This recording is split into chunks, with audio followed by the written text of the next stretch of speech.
sharing what it is I have for you today. So welcome to Data Visualization 101. This is where you all applaud. All right. So we're going to start with the message. Use your story to organize your ideas to make your point, and use your visualizations to make your point easy to understand and memorable. So if you remember anything, remember, use the story to organize your ideas and make a point, and use visualizations to make your point easy to understand and memorable. Can everybody see this? Okay. Let's see. So a little bit about me. I love data and graphic design and data visualization. And some additional facty facts. I went to school at multimedia production and design back in 2006 at Humber, and I specialized in graphic design. And then a few years later, in 2009, I studied sustainable energy and building technology. It was a 3-year program, also at Humber. And then after being inspired, after learning about graphics and then learning about energy analytics in the sustainable program, I really wanted to learn about data. So I got into data analytics, big data, and predictive analytics in 2017. And that's also, as a fun kind of aside, that program at Ryerson is, from what I'm understanding, is actually pretty similar to your program. So we have some shared interest. Something's happening with my cursor here.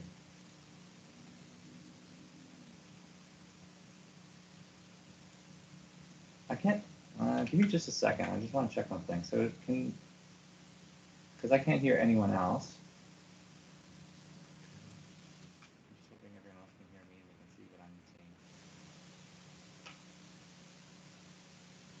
Okay. Well, let's hope that this is being seen. So what is our story today? What is the story that we're living out and experiencing right now? So we are students in analytics who want to learn about Data Viz. You're watching an example presentation about Data Viz, and you're going to learn some useful concepts. And then as students, we're going to use the concepts to make engaging reports and make the world a better place. Sound good? Okay, so let's go. Just a few caveats. Hello? That was just me saying woo woo. Woo woo. Okay, excellent. I felt like I was on an island. I couldn't hear anyone, so hopefully everything's coming through. We can hear you clear, or at least I can. Okay, wonderful. So I just want to provide a few caveats just about this presentation. Data visualization and storytelling they're very significant topics of study. It's definitely not something I'm going to be able to cover everything, but I'm going to do my best to give you some best practices and an overview. And let you know this is not a comprehensive representation, but we'll cover some useful stuff and get you started. And always remember, practice makes better. So the more you do this, the better you get. And just like me today, I'm practicing my presentation skills. So the beginning of the story, students in analytics want to learn about Data Viz. So why do we use data visualization? You use charts and visuals to show trends, anomalies, opportunities, threats, and ideas in a better way. They can lead you to take action and to act on the data that you have. And they can speed up your decision making because now you're able to see what's happening in terms of your charts and quickly identify what's going on. Looking at data in its raw form is not very easy to understand, but when it's visualized, all of a sudden it's aggregated and allows for interaction and interactivity to see what's happening with data and to work with it, and then provide insight more directly and effectively, which, as I was saying before, it also leads to faster understanding and learning because you're able to see in terms of charts, like bar graphs or area charts or whatever it is. You can see what's going on, identify the pattern, and act on it a lot faster than a typical situation. And then the big one is process and understand large amounts of data. So just a brief overview of data visualization and something I want to clarify right off the bat. A data viz is a visual communication method to convey an idea. So let's emphasize on the communication method. You're going to be hearing this throughout the presentation, that ultimately data visualization, it's a tool, it's a method to communicate an idea, an insight something that you want your audience to take away. If you keep that in mind when you're creating your visualizations, you'll do incredibly well.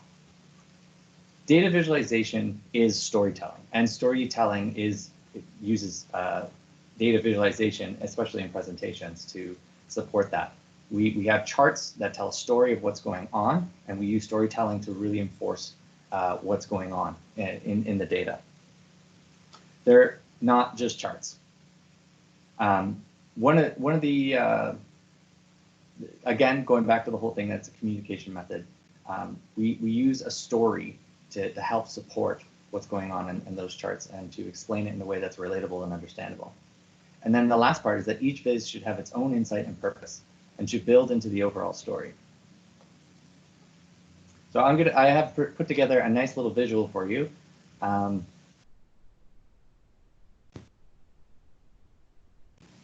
Ogres are like onions. I mean, data visuals are like cakes. So this diagram is showing you how to make a quality presentation, the parts of it that go into it, and thinking of it like steps. So if we read from left to right, if we're making cake, we start with our ingredients, we go into the recipe, and we make our cake. In the data world, or in the data visualization concept, we start with our data, our raw data and our data source. We go into analysis and our analytics to make sense of what's going on with the data. And then the final part is we make a presentation. We show our insights, we show our charts, and we tie it together with a story.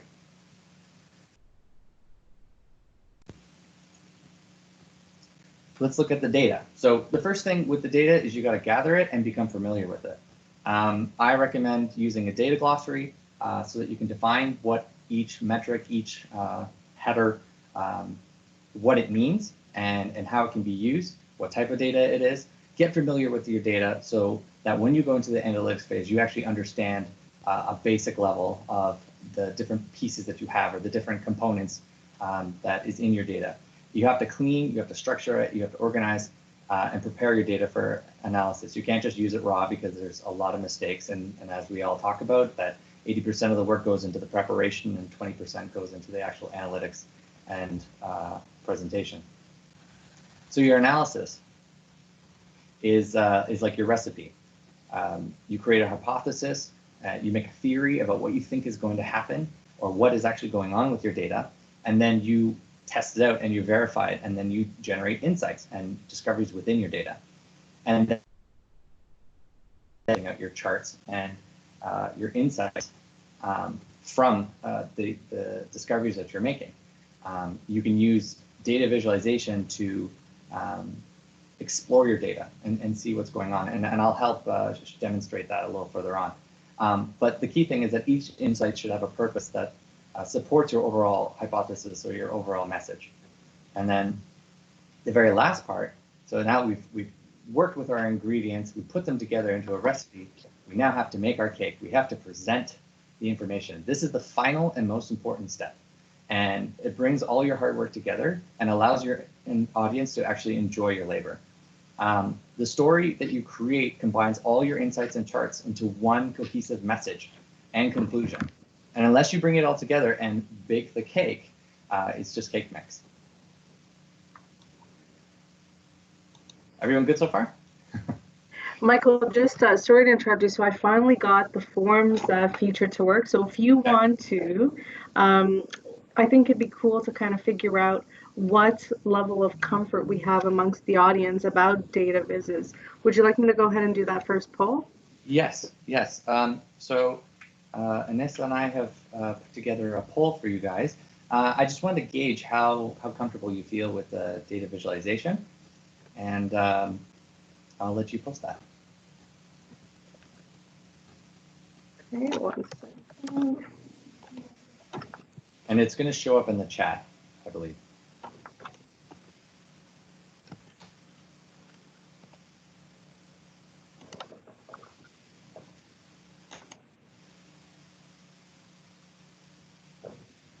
All right, and our chat, our poll is live. Oh, about Data Viz. So how much do you know about Data Viz? Null, as in nothing, min, the little bit, average, or somewhere in the middle, and then Max, you're killing it in Data Viz, and we should definitely talk. We should talk anyway, but I'm just saying. So maybe another minute for everyone to get it in. You're not used to this interface. 12% are the winners for Friday. Alan, try hitting a submit vote after you check your little bubble off there. Okay. So if you don't know where the voting, it's in your chat box. It'll appear in line. Do do do do do do do. How many people do we have joining us today? 17? There's 17 people. Okay, welcome everybody. Thank you for filling in the poll. So drum roll, what would we say is our conclusion here? So we have 8%, 1 saying null, 2 votes in for min, 8 votes in for average, and 1 vote in for max. Okay. Good to know. I submitted the 1 max, I think, but even though it's not exactly there, it's a high level. It's a high level. Okay, awesome. Well, thank you very much. So you can still see my screen, yes? Yes. Okay, so we're going to go into a little more detail about the presentation recipe, as I call it. I highly recommend you pay attention to this and make a few notes because I will go into more detail later. But this is very important. So for your presentation or your report, but let's go with presentations, you have to have a point or an insight that you're trying to make. Why does that point matter? You need to then validate and prove that point. You can use your charts, you can use your words, you can use visuals. Then you summarize why your point matters. Why should the audience care? What is it that you are trying to say that is going to impact them or make them have to take action or even just think? And then the very last part is, now that the audience understands your insight, what are the next steps? And what do you recommend or want them to walk away with? And so if I were to take this into a little nitty gritty over here on the left, we start, this is kind of like the framework of like when you write an essay kind of thing, right? You provide a supporting insight, you have charts, they don't have to be 3 and it doesn't have to be in this sequence, but you have charts and information that's going to support that insight. And then additional insights that, again, go back to the main insight. And then you're going to wrap up with the conclusion of what do you have to do, and then you summarize and you affirm it once again. Now that I've proven this to you, please go out and do this with the information. So now a riddle. If a data tree falls in a random forest and no one knows machine learning, does anyone care? That's cute. That's good. So until you complete the story and guide the audience to your conclusion, all your work and effort has no meaning. It sounds harsh, but it's just something to reflect on, that unless you've put it together in a way that other people can understand what it is you've done, it doesn't exist. It doesn't exist for other people. So here's another concept, the reversed pyramid. You may have seen this, you may have not, but I'm going to go over it with you. So you start with your big idea, the big concept, the thing that if they got nothing else out of it, this would be the one thing they walk away with. So you start with your key concept, and then you move to your mid-level. You provide some additional information, and then you go to the last level of detail. And this is how you can present this in a time sequence in terms of the very first thing you do is you give the key concept, then you follow up with mid-level, then you go into detail. Or in a report, you provide the executive summary, and then you provide backing information to go into that. And then this could be potentially the appendix or build off of the mid-level.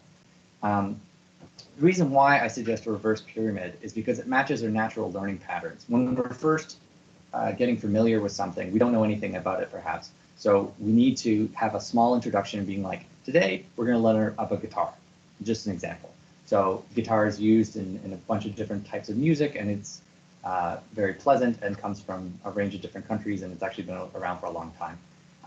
We go into the mid-level where there are different types of guitars. There's acoustic, and there's classical, and there's electric, and some other variations in there as well. And then we can go into detail. I personally have an Ibanez. I don't remember what number it is. It's an Ibanez 300 with double humbuckers.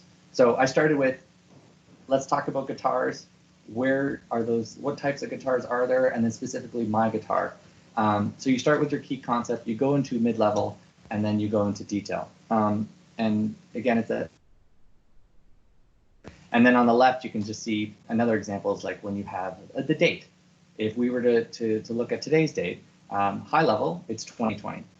Mid-level, it's April 2020. And in detail, it's April 23rd, 2020, and it's not 3 o'clock, it's 1:22. So let's do one more example, or I have 2 more examples, but just here's another thing that you might have seen before. You have your title, you have your subtitle, and then you have your paragraph.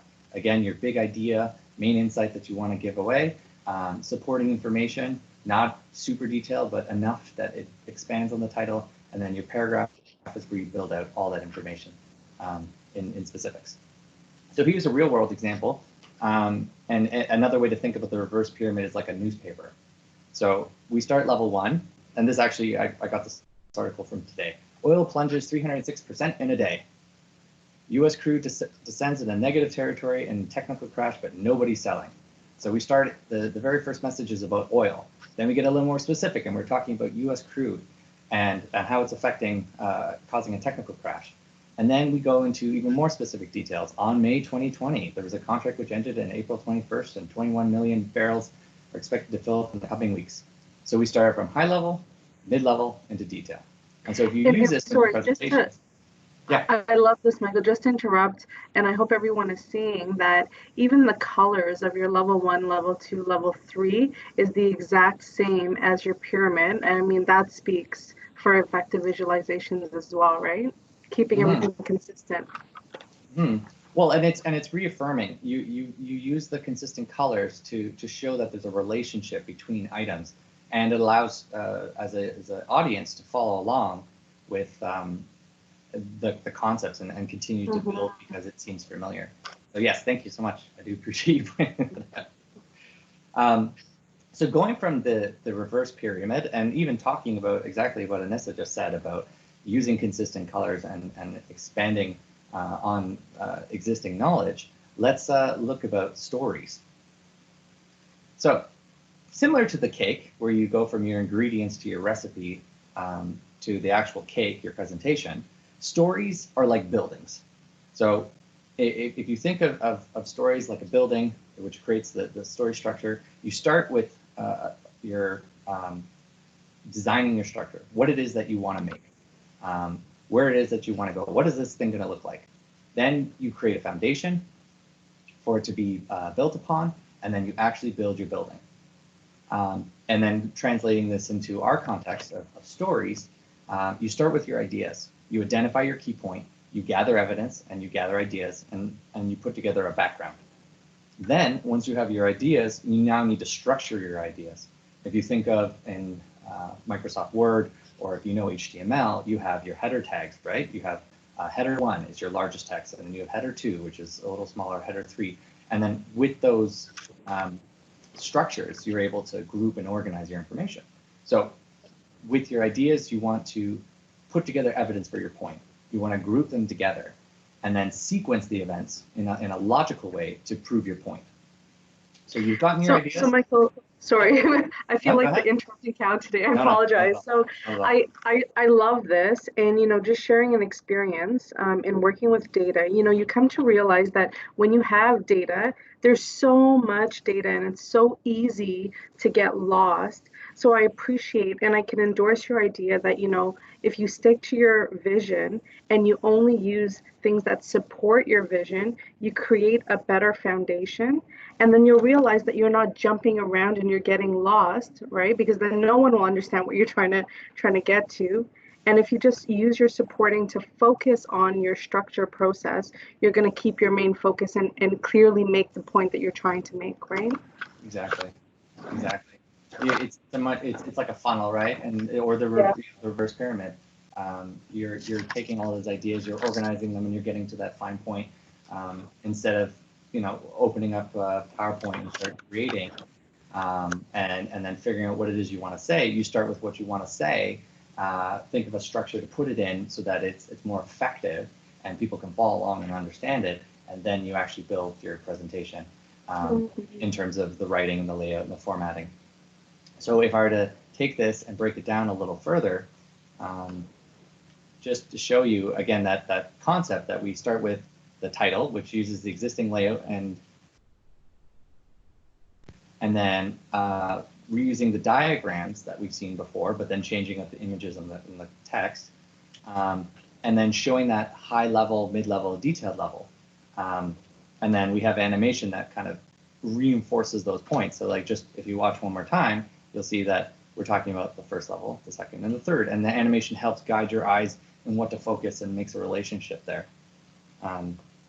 Okay, so let's summarize this because I gotta keep moving. I got a ton of stuff.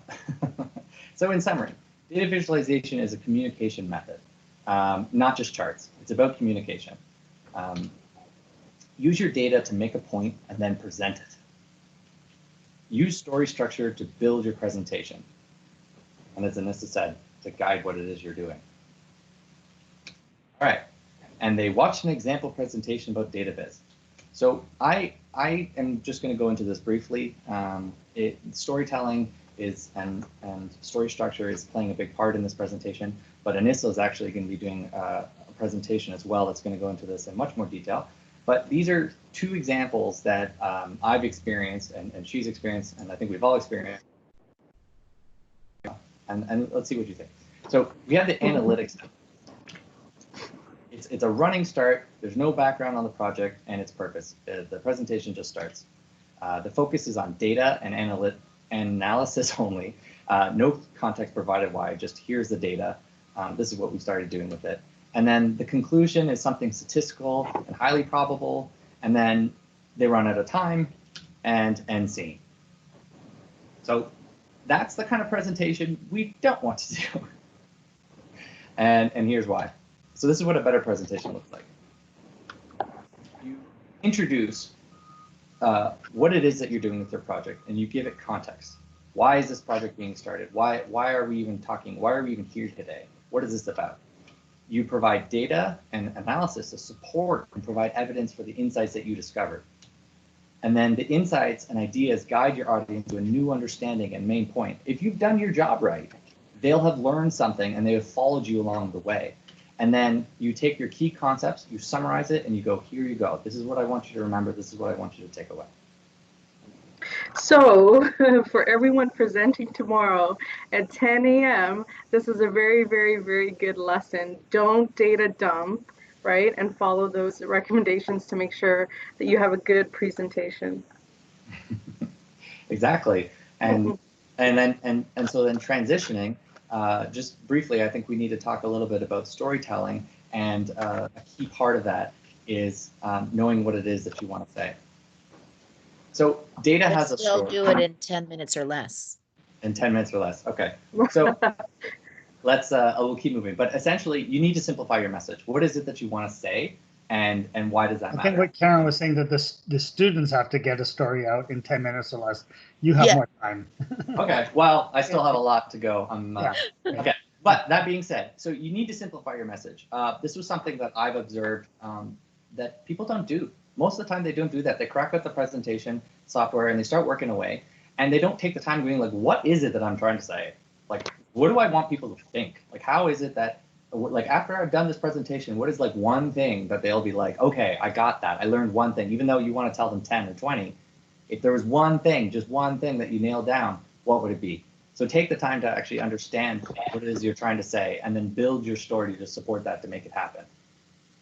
And remember, make a better presentation. Use story to organize your ideas to make your point, and use visualizations to make your point easy to understand and memorable. I hope this looks familiar. All right, and they learned some useful concepts. So now we're going to talk about some key skills and rules of thumb that I think you can use. So key skill number one, learn a little bit about graphic designs, at least the fundamentals or the basics. Understand document layout, fonts, colors, image editing, just the basics. You can spend a lifetime honing and mastering this. You can take courses. There are Lynda courses online. There's a ton of material out there. You don't have to go super deep, but at least research some of the fundamentals. Learn story structure and communication. Story structure, you can again Google this, Google story structure. You'll see the arc. The popular one is the hero's journey. You started somewhere, some challenge happened, they had to overcome the challenge and then come back to where they started as a better person or someone who learned something, right? Learn data visualization techniques and learn from other people. So understanding the different chart types, chart design, chart characteristics, and usage. And research and study other examples of data visualizations. We learn from other people. There are, again, many examples from news websites to our municipal governments. There are places everywhere where there are charts and graphs and vizzes and dashboards that you can look at and you can learn from. And then the last one that I recommend is user experience, or also known as UX design. I don't think this one is essential. However, if you really want to go deep into it and you want to get into dashboarding, or you want to be able to have better interactivity, or to just understand how people think from like a very psychological standpoint, this is going to take you up a notch. So I put together, this is not a comprehensive list, but this is my kind of quick rules of thumb, things to keep in mind to have better document formatting. That's going to be much more impactful and direct. Respect your margins. I don't know if you noticed, but for the most part, I've kept these edges consistent around the presentation. Using the margins of your document is going to help stuff look cleaner and sharper and more organized. As soon as you start putting things outside of the margin, it's going to be a problem. So don't do that. You for a lot of you because you want to use a bunch of different fonts, but I promise you, if you have a much cleaner message, people won't be distracted with different fonts and trying to read what it is you're doing from different sizes and stuff. Stick with one font, and it's going to look a lot more uniform, like it's coming from the same place, and it's going to look a lot sharper. It's counterintuitive. We want to do more and try to have a mix of everything, but that's where we can use things like contrast. You can bold your text. You can add color. You can adjust the size. You can switch to all caps. You can highlight it to all. These are all different ways to show difference and to differentiate what it is that you're showing. And then with images and graphics, use high resolution and quality images. Pixelated images or things that are cropped or that are kind of funny, pushed to the side. They don't look good. They don't reflect well on you. Take the time to have quality images if you're going to use them, and make sure they match the theme. If they're out of place, then it's going to be confusing. And you want the images and everything else you're doing building on the story that you're trying to tell and supporting. Color. With documents, you want to use a limited palette. And the same thing with charts. With charts, you can use a little more variety, but don't go for the 100 different colors to show different categories. You might have a bigger problem if you're taking that approach. But limited color, just like a single font. Reuse the same colors over and over again so that people get familiar and understand what it is you're doing, and it takes less time to process. Keep it simple. Reduce all unnecessary clutter. Every element that you add onto the screen or the page is something that the brain is going to pay attention to. So use that sparingly. Use white space. Don't be afraid to leave space between things and use it to visually break stuff up. It's helpful. It makes the document breathe. It doesn't seem like it's overwhelmed. And then the last thing that we had talked about before was about using references. If you are making a financial report, if you're making an energy report, if you're making a data analytics report, look up other people who have done what you're about to do and see what ideas and concepts they put together in their reporting. Bullets. As you'll notice, I've kept my bullets pretty minimal in this presentation. They have their place, but remember that it's for phrases, not sentences. I could have easily used bullets for every single one of these, but what I did instead was I used different colors to highlight the text, the key idea, and then the white to show the sub-concept. And then I animated it in to break it up so that it wasn't like a wall of text, right? And so by doing that, it's easier for you to process one thing at a time. If your data or your information you're trying to present has a sequence or an order, this is where numbered bullets come in. They show a hierarchy from most important to least important. They also put an order to it, and this is where you should be careful. If your information does not have a hierarchy, there's no relationship in terms of sequence, that's where you can use bullets or neither of them. But understand the difference. There's a role for those. This one's a little controversial, but avoid underlines. In my opinion, they add unnecessary color, and they're not necessarily helpful. You can use them, just use them incredibly sparingly. You'll find it'll make your stuff look a lot cleaner. Try using bold, changing size or color. And then the last one, the most important, is less is more. Whether it's limiting the number of colors, limiting the number of fonts, or even the variety of charts you use, it's better to have less but more consistent information and formatting throughout. This is a super quickie on the Gestalt principle. This is something I'd recommend you look into as well. It's something you'll come across in graphic design. But the too long didn't read version of it is that our brains are wired to identify patterns, spot difference, and movement. Leverage this to highlight and guide your audience to what you want to see. So, chart formatting 101. How am I doing for time? I'm gonna keep moving. Again, these are just some quick recommendations on rules of thumb. Always have a title. If I'm looking at an image, I'm looking at a chart. If it doesn't have a title, I don't know what it's about, where it came from, what it's supposed to mean.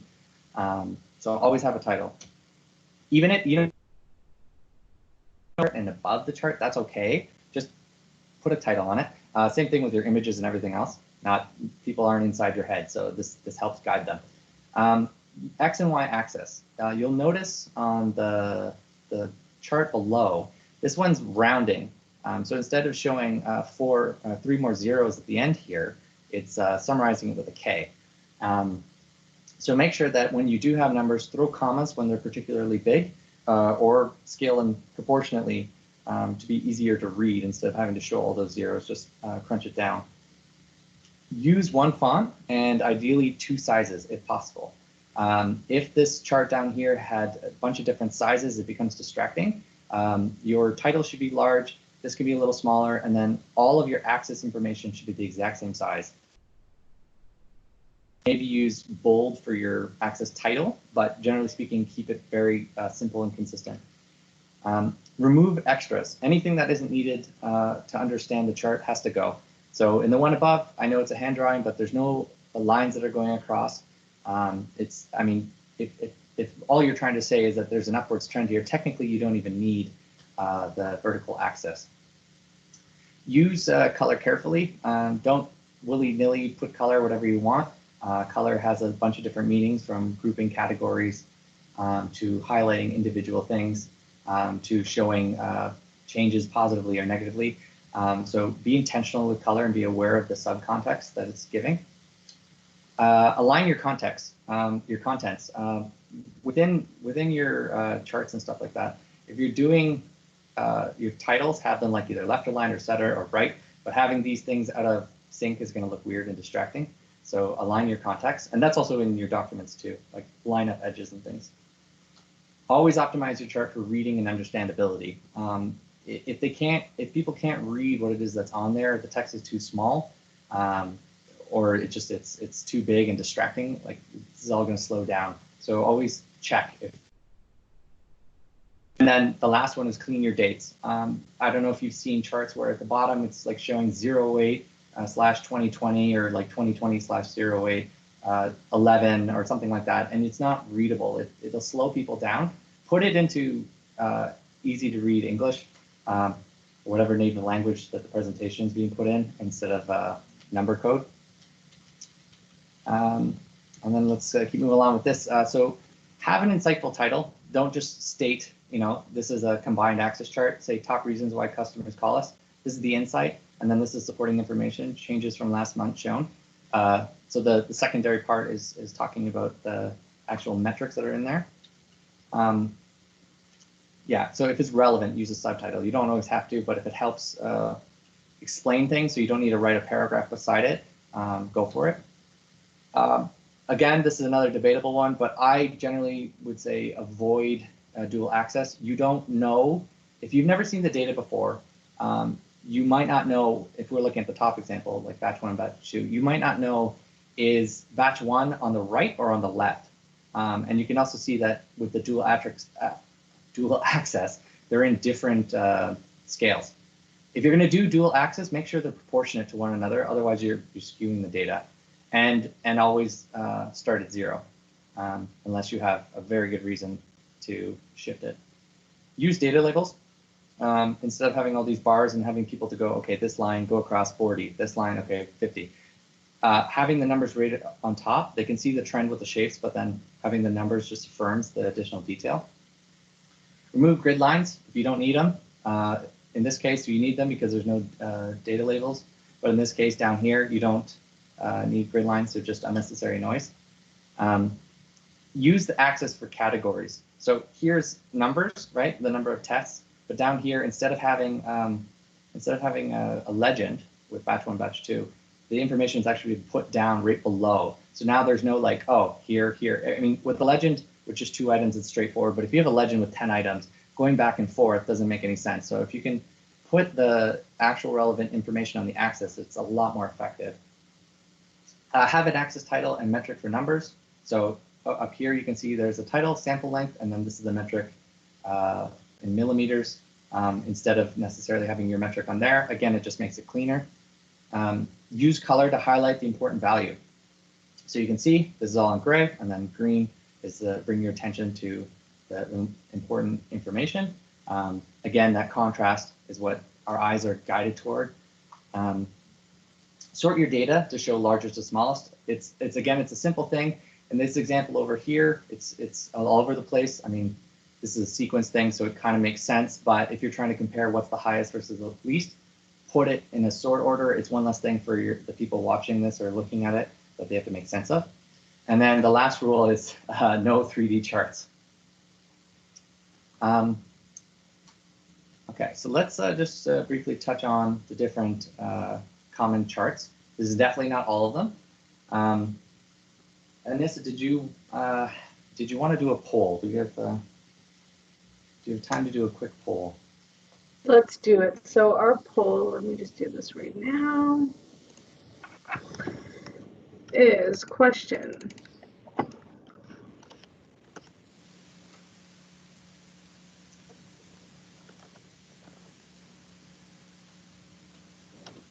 So I believe this poll is about what are the tools that you like to use. I just wanted to get an idea. So for those of you who are using visual analytics tools, which ones are you using or do you prefer? I believe the options was Excel, Tableau, Power BI, and then other or NA. The poll is live, so get to your polling station.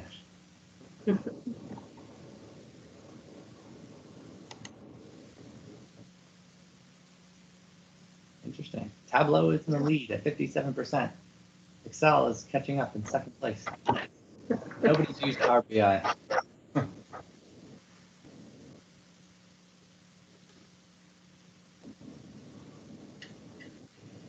Tableau holds steady. Excel is falling behind.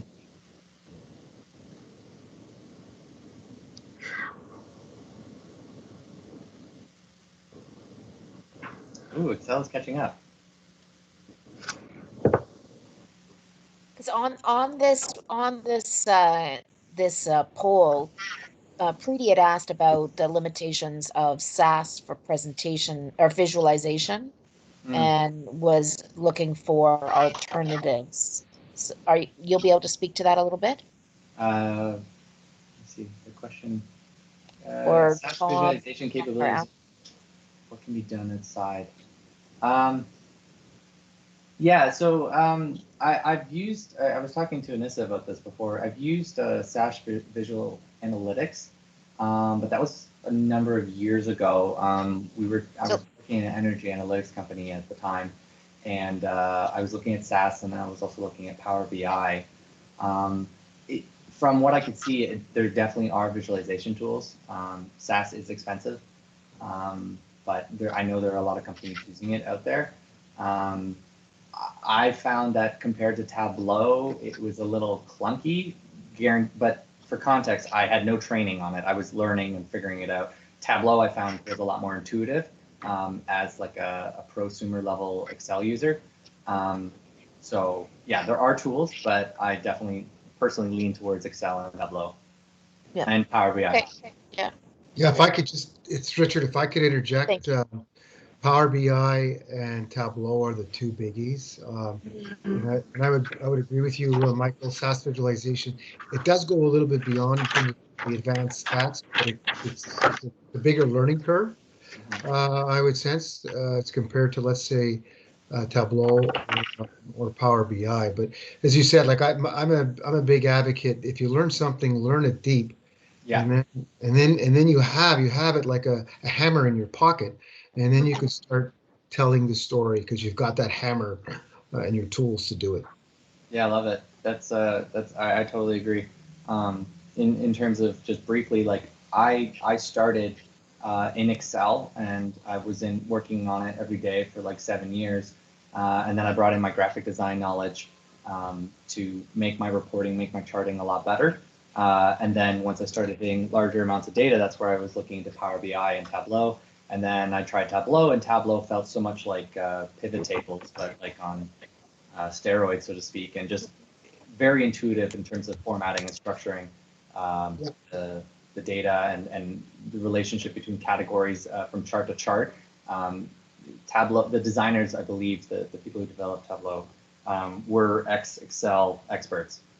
So they built it from a pivot standpoint, and yeah, I really like that. I know Power BI is getting updates on a monthly basis, and it's also relatively affordable compared to Tableau. So there's a lot going on there as well. So yes, learn that hammer and use it good, because ultimately, again, it's a tool for communication.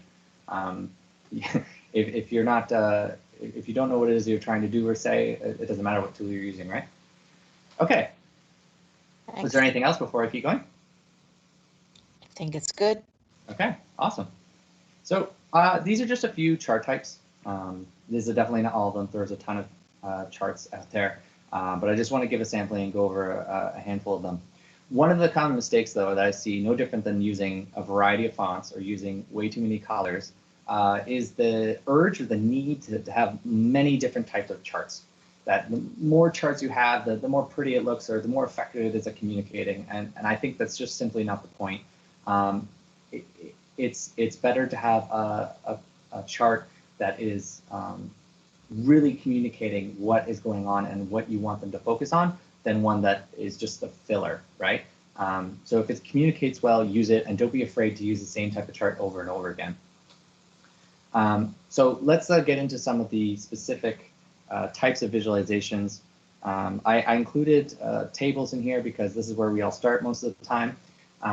And you can do something as simple as using a heat map.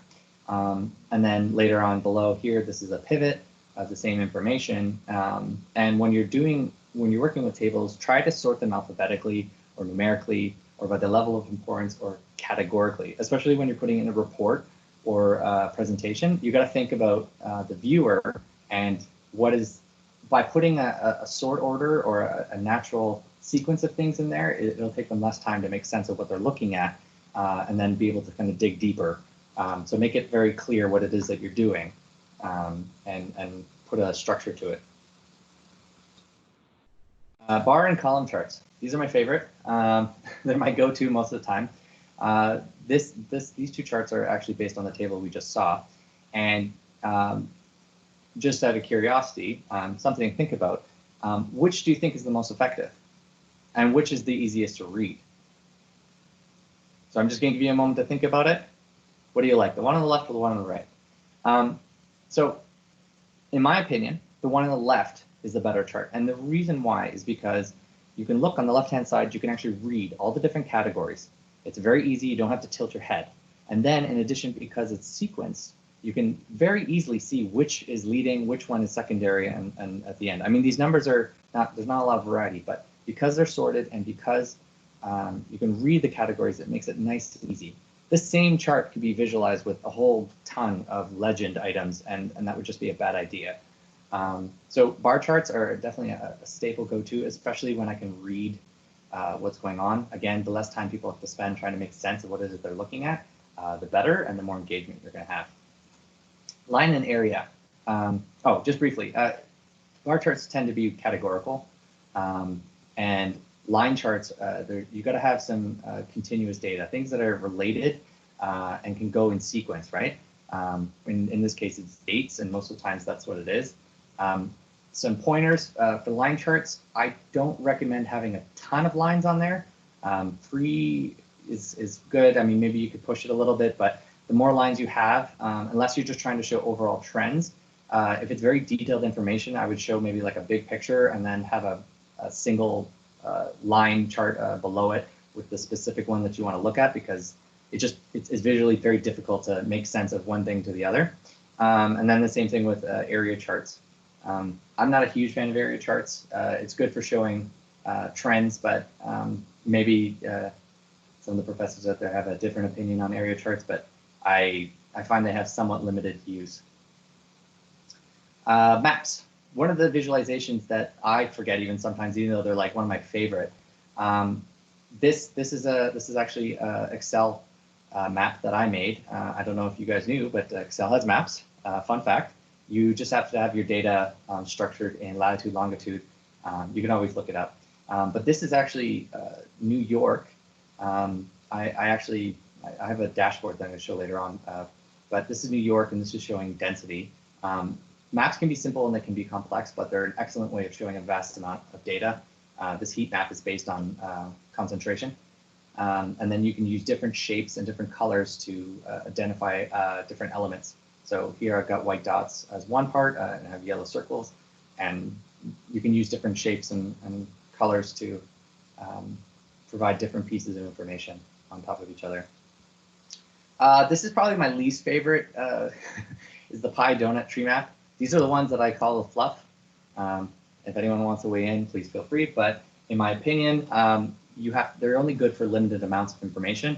And you're basically seeing, up here, okay, blue is the biggest, gotcha.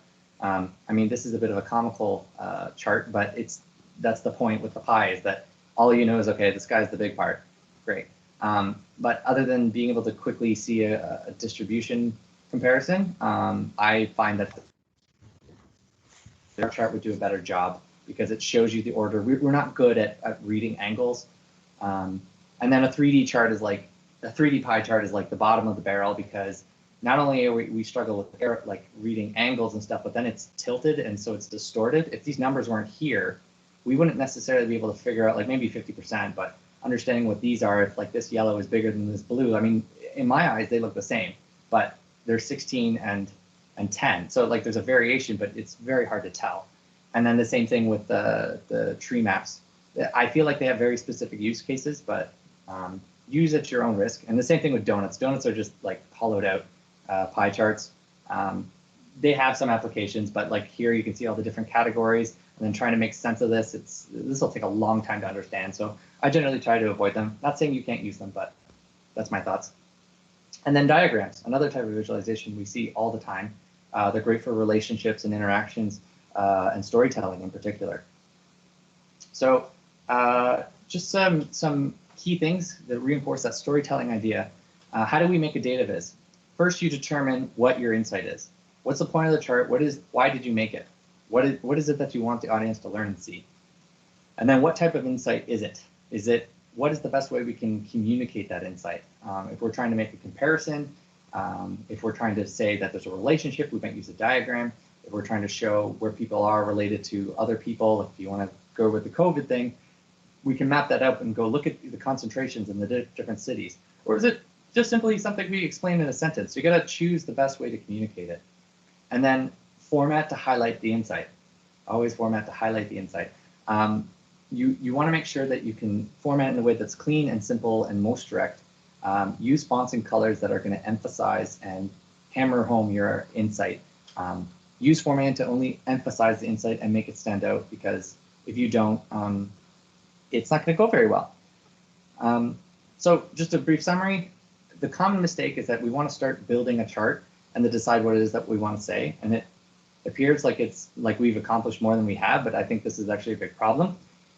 You should always choose your insight first and then decide the best way to communicate it and then highlight it, because otherwise we spend a lot of time experimenting. But that being said, data exploration through data visualization is awesome, and I consider those two different things. When you're on the analytics side and you're trying to see what's going on, and you start visualizing and seeing what's coming out, wonderful, do it. But when you're actually presenting it, when you're doing the report and you're putting it all together and going, here's what I found, you got to be very intentional with that. So I just want to differentiate between exploring data using visualization versus presenting it. And you'll notice this theme throughout this entire thing is all about what are you trying to say and communicate, because it's the most important part and the whole reason why you have these charts. So now let's talk about the different types of communication methods and mediums that there are. These are the most common, in my opinion. You have reports, presentations, dashboards, and infographics. The reason I want to mention these is because depending on your format, you're going to structure your content differently, and it has a different purpose. So reports are long form and detailed. They're usually handed off to the person directly. Presentations are short form, big picture. I'm giving you these concepts, but you got to go learn more in detail, but you've got a good starting point, right? Dashboards are mid to high level detail, depending on how they're built, and they're very metric heavy. And then infographics are low in detail, and they're very big picture, but they're great for storytelling and giving you a concept. So each has a specific use case and purpose, and I'm just going to briefly touch on those. So reports, they're typically, they can be digital or printed. They don't necessarily require very difficult tools. They're great for long form and detailed insights, but they're slow to read and process. And then engagement tends to be low. So reports are here's the takeaway. You can go read this on your own time, and take your time to go through it and make sense of it. The question of, well, can we get a copy of your presentation? The better version of me giving the presentation would be a report with all the key information instead of the PowerPoint, which is kind of useless without the presenter. So that goes on to the next point. So presentations, they're designed to be telling the story, telling the main ideas. Again, not too complicated on tools. In order to make your charts, you're going to need some things. And if you add video, that's also going to add an element. But the key thing is that they're great for storytelling, communicating ideas, but they're not meant to go into super detail. I worked at a consulting company, and they tended to do that. They tried to use the presentation as a report. It worked, but it was so dense in terms of information. Not the way to do it. Do the presentation, do the report, two separate things.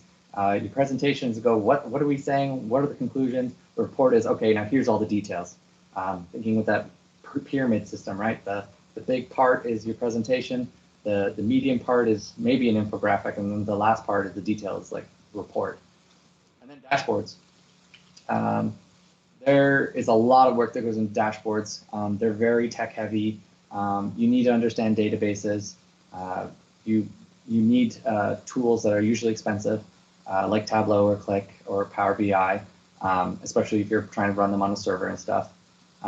They're wonderful because they pull in real-time data and they can give you insights and metrics. This example on the left, as I was mentioning before with that heat map, this is the same image of New York. That heat map is actually Uber data, and this is a dashboard I created in Tableau, and it's looking at the statistics of the different cars and the vehicles and trips they did and showing trends over time and all that. And with the interactive elements, you can add a whole other level of interaction and insights just from seeing how filtering and subsetting the data, how that changes under the same existing structure of like the time, like the months, the days of the week, and even hourly, which is the same structure I have actually. Up here are the totals. Here's a further breakdown by days of the week and looking at a specific month, and then here's like the hourly data. Okay, and then the last one is infographics. These have their place, but generally speaking, I just think that they're, as I refer to them as like advert graphics, like they're really more like advertising than they are informational. They look like they have content, and sometimes they can, but generally they're just visually tasty. They look nice, and they have their place and stuff, but most of the infographics you see out there are advertisements. So just kind of keep that in mind. And when you're looking at that like, what is the supporting data for this? Because it's mostly artists who are creating these, and it might not necessarily be data accurate. Okay, and then the last part, and they make the world a better place. If data is analyzed and not communicated, does it matter? So all of you should be going, I think. So what did we learn? Less is more, unless you have way too much info like I do, but less is more. Data visualization is a communication tool. Message first, which is your function, and then graphics second, which is your form. Always make form follow function. If it doesn't function, it doesn't matter what it looks like. Use the visual that tells the best story. Use graphic design and UX design to optimize your format and your design. Context matters. Suit your message and your story to the medium. So if it's a report, you're going to try one style of storytelling and formatting. If it's a presentation, you're going to do another one. Make sure that the context in which you're presenting the information makes like that what you're saying matches that. Keep it, so presentation, keep it high level, but to the point, and reports, you can go into detail, right? So think about the context. And then the last part, always write for your audience, and so that they can learn and they can understand. And now, as I'm just about to wrap up the very last thing, I wanted to show you, if you have been following, the story that I've shared with you guys. We started with students in analytics want to learn about Data Viz. They watched an example presentation about Data Viz and they learned some useful concepts. And the concepts, they learned use these concepts to make engaging reports and to make the world a better place. So this was the story that I used in order to actually create this presentation. And so if you were to take this and translate it, I said an overview about Data Viz, some examples of Data Viz, some best practices and rules of thumb, reports, presentations, and dashboards, and then conclusion and summary, which is where we are now. And if I had one last thing, it's make the world a better place. Presentations are an opportunity to provide value. Use it. And every audience is spending time to listen to you. So make it count and make it matter. Thank you. You've completed Data Visualization 101 by Michael McEvenue. Now go make the world a better place. Do we get a badge? Do we get a badge? I can make one. Any questions? We did have a final poll. Yeah. But you're welcome. And as the poll comes up, also think about what smiley face, what emoji would you use to express your experiences today? Yeah, I think the question is from where you started to where to where you are now. How do you feel? That's me learning a lot. Do you see it? It says nerdy there. All right, so after the session, how confident do you feel for your presentation tomorrow? I'm going to kill it. I'm on solid turf. I need more help. Triple exclamation mark. Oh no. Well, there's dots after that. There you go. I'm gonna kill it. So hopefully after all this, it gave you more ideas. I mean, it's very possible if you haven't gone into detail with any of this stuff before, which is actually something I'm speculating, and part of the reason why I put in so much work into trying to explain so many different ideas is because for me, I didn't learn this stuff specifically in school. I learned it from working and building reports and building charts and learning how the graphic design plays a role in interacting with the data and how important it is to know what it is you're trying to do first. And so a lot of what I shared with you are my best practices and what I use on a regular basis. And it goes into more depth, but hopefully is one of those things that, because I never got a course in it in school, and I would have gladly taken a course, having known what I know now, that hopefully this is a bit supplemental to at least get you started and on the right track. Excellent. And I think, as you said, trial and error. And so hopefully some of these techniques will help them for tomorrow's presentation. But also the learning will be comparing how you present your story compared to how someone else presents a story using the same business problem, right? Mm-hmm. There's so many different options. All right. So thanks a lot for that, Michael. And as you leave today, post an emoji to let us know how you feel. And we'll see you guys tomorrow, 10 o'clock. I'm asking all the presenters to show up 15 minutes early to post your presentation slides so that we keep on time during the transition from one team to another tomorrow. Michael, look forward to seeing some of your tips presented in their presentations tomorrow. Lots of hard work that you put into this. I really appreciate it. Oh, you're most welcome. I was going to say, I'm going to see if I can tune into that and see how everybody does. And if I could share just one brief story, that when I was at Ryerson, we had different options for analysis, and I chose a churn project. And essentially, I was given a data set and go, okay, do a presentation on churn. And most of the presentation, so like that example I gave you versus the analytic dump versus the actual quality presentation that you put together, most of them were just very analytical, and they didn't actually stitch together what was going on. And I anticipated that was happening, and I'm like, I have 10 minutes to do this presentation, so how am I going to make this work? So I treated Ryerson like the client, and I said, okay, they hired us to do this analytics on their data set and give them insights. So I looked at the data. We of course ran a bunch of different statistical analysis, but we told the story in 10 minutes. It was very difficult, but we told the story in 10 minutes that we know that people are leaving. Now, why are they leaving? Okay, here are the top reasons why they're leaving. It's the ones who are leaving a lot of voicemails, and the ones who have they're paying this much amount a month, they're likely to churn. Okay, so now that you know that they're churning, what do we do? Okay, here's some recommendations. For your existing clients, why don't you give them a discount or offer them freebies somewhere else? And for the ones who are about to leave, why don't you engage them and go, we're concerned about you, what can we do? And so by doing those things, I did some estimated calculations. I'm like, maybe you can save $5 million because churn is incredibly expensive.